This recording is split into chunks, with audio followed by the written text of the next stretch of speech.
Hi, Britt Davenport here. Welcome to another episode of On the Vice. Tonight we're going to be tying a fly called the Guaranteed, or Guarantee, depending on which Google search you looked at. There's not a whole lot out there about this fly from what I could find, so I'll be showing you how I tie it. The original may have been tied differently, but this is how I do it, and I've had good success with it. So the very first time I saw anything about it, it was in our local paper, the Lewiston Tribune, and it was in the weekly column by Leroy Hyatt. Leroy was one of my mentors early on, it should have been back in 2012. He's one of the first people that helped me learn to tie flies. So even more reason why I like this pattern. What little bit I could find in Leroy's article was that it was developed by Karl Paulson out of Spokane, Washington, to simulate dragonfly nymphs and just kind of a general attractor. Used tie it in pretty big sizes, 8s and 10s, so quite large, though I could see tying it smaller and it would be effective also, probably, maybe even in our local rivers. So again, I've had great success with it in our local lakes. I'm looking forward to trying it in Omak this spring for the Lahontans. Got a good feeling that they will agree and like it as much as I do. With that, let's go to the vise.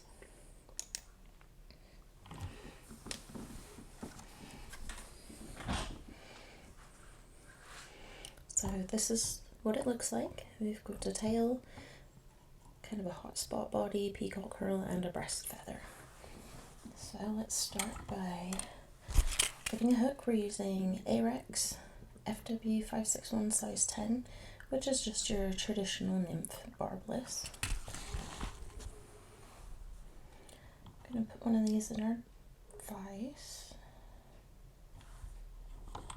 And now remember, if you're using a Norvise, you want that hook shank to come directly off the top of your jaws. That's the center line of axis, so that's what will allow you to spin it and it be on center. We're using black Semperfli classic wax thread in A dot.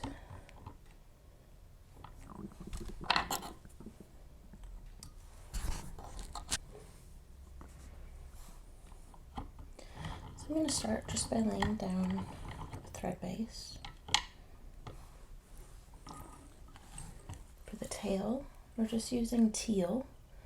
Any barred waterfowl feather would work, or you can even use grizzly hackle, probably off a hen would be best. That way it's softer, so it has more movement in the water.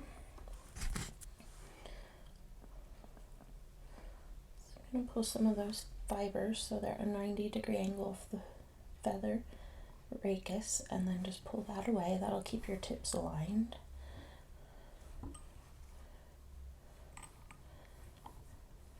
Go ahead and tie that into the top of the hook.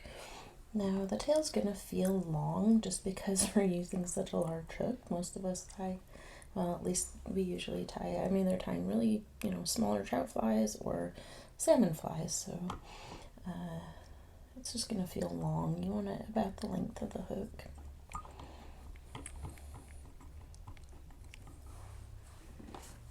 And then you can trim out those butts.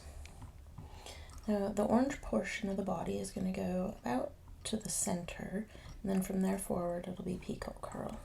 We do want to have a taper in there.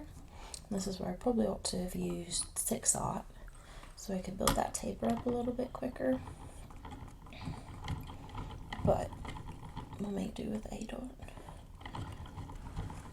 If you're tying this with floss, you would want to be very careful and make sure you have a nice smooth underbody. I'm using a material like Straggle string. It's not as important to have a super smooth underbody, so also makes it a little faster to tie because of that.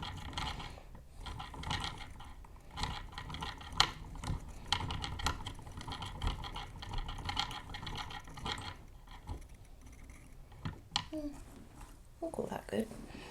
So the the body, we're going to use straggle string in fluorescent orange, and I'm just going to leave it right on the spool and pull off a good amount of it.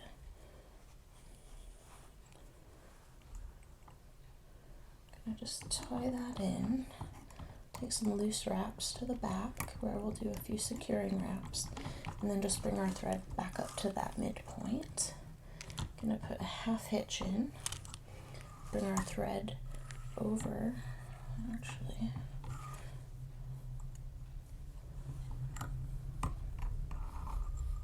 there we go, that's better.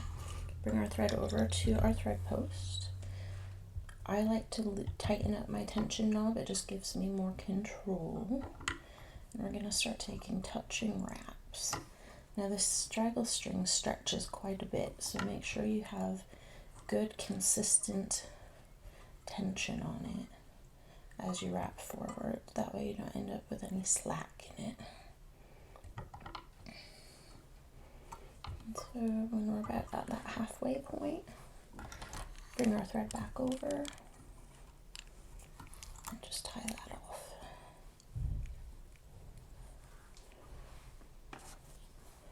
Go ahead and trim out the excess.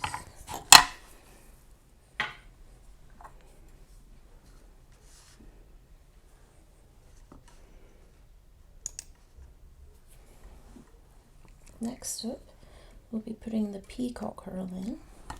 So for that, we're just using strung peacock herl, nothing fancy. I'm going to take a healthy chunk of it.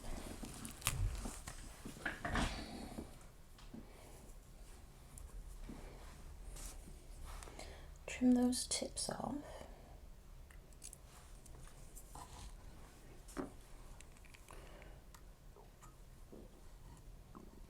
And then go ahead and tie that in.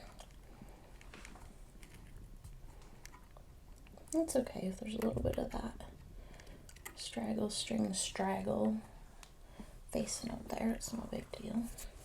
It'll just get mixed in and covered up. So now we're going to go ahead and put another half hitch in.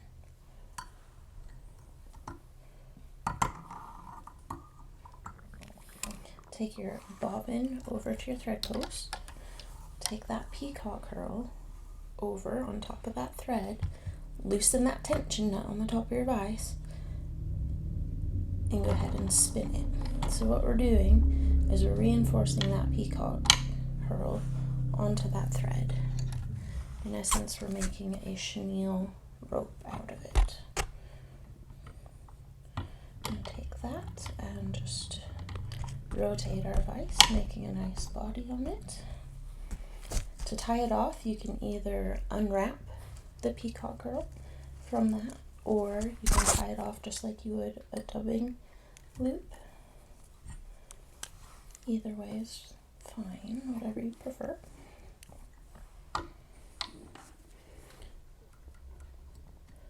Go ahead and trim out those butt ends.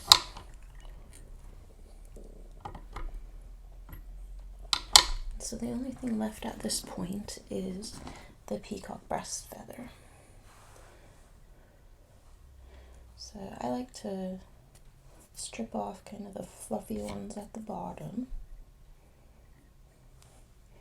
And then we're gonna find the very point of the feather. And that's what we're gonna make our tie-in off of. There we go. So with that, I'll just go ahead and make a little triangle tie-in point. At this point, I do like to wax my thread a little bit. It just helps grip that tie-in point a little bit better. If you spin your thread counterclockwise, it'll kind of jump to the rear to help grab that.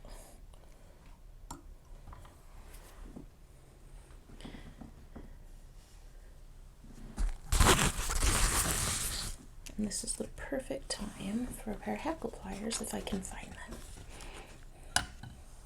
There we go, got them. So I try to grab it fairly close because this pithy part breaks really easy. You can see it's already starting to break there. So try to grab it somewhat close.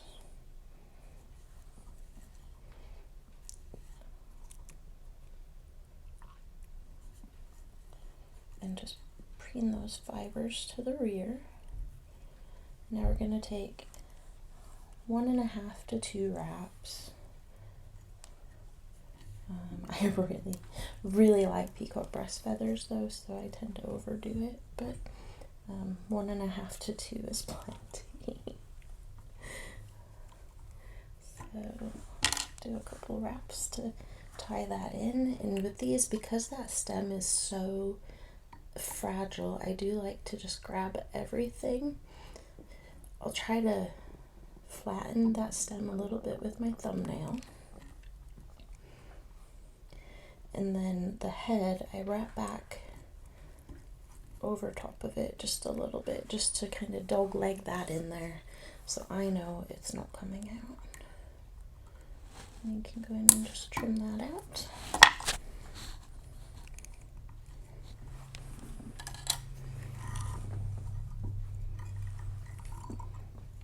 Go ahead and put a 4 or 5 turn whip finish in.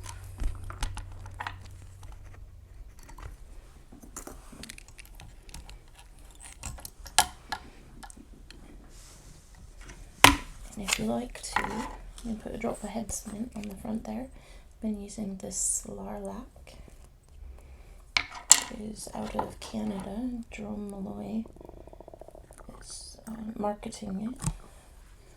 It's quite good, and you get a massive bottle of it compared to other similar products. You could also use UV resin to put the head on, either way.